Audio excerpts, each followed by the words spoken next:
Hi, guys.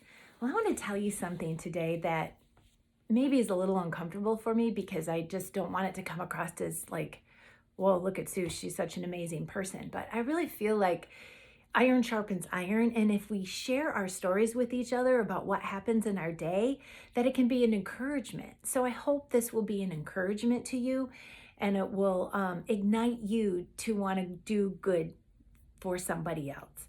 So what happened was I woke up this morning with the thought going on repeat in my mind, temptation from the enemy, from the devil, wanting me to believe that the things that I do for God is not enough.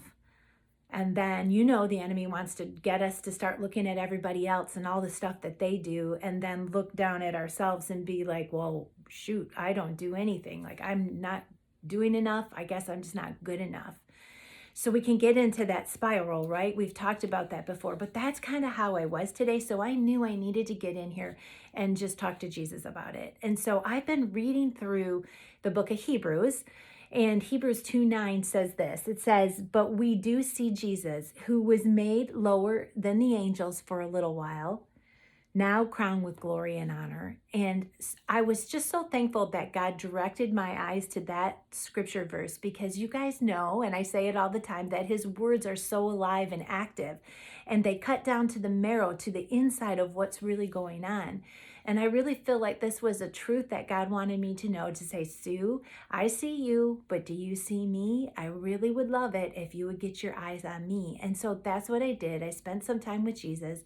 And in that process of focusing on Jesus, I was able to realize the truth that he is enough. And because he is enough, I'm enough. Because what if he did for me on the cross, his sacrifice on the cross for me, covers me, right? So now I am enough. And so I was just so thankful for that truth. But then Hebrews 6:10 further says this. It says, God is not unjust. He will not forget your work and the love you have shown him as you have helped his people and continue to help them.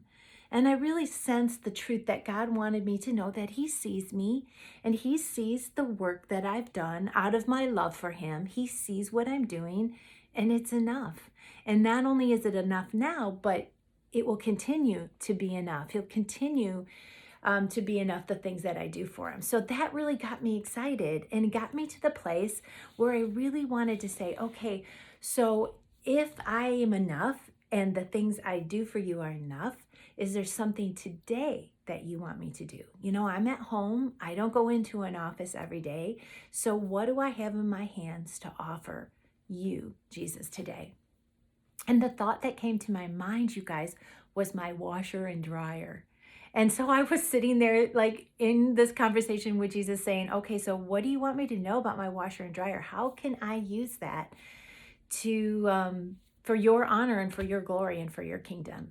And just like that, I had a thought about someone I knew who was really not feeling well, was really overwhelmed and really tired.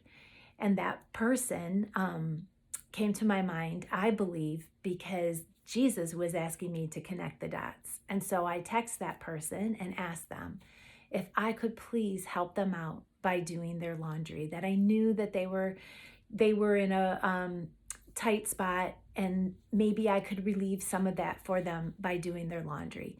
And the reason I'm telling you this story is because, do you know what happened? Like, only God can do. That person, we ended up connecting and talking face to face, and that person shared with me how they had been crying the night before, talking and praying about feeling so overwhelmed and just wishing that their load could be lightened in some way. And in the beauty of how God works and how Jesus works, he helped me connect the dots. And I was able to encourage and use what I had in my hands to help someone, a fellow believer, out. And so I hope it encourages you today to just realize that what you have in your hands is enough. And if you ask Jesus, he will put the work into your mind, into your heart, that you could do for someone else to encourage them in some way. So I trust and I hope that you realize that in Jesus' eyes, you are enough.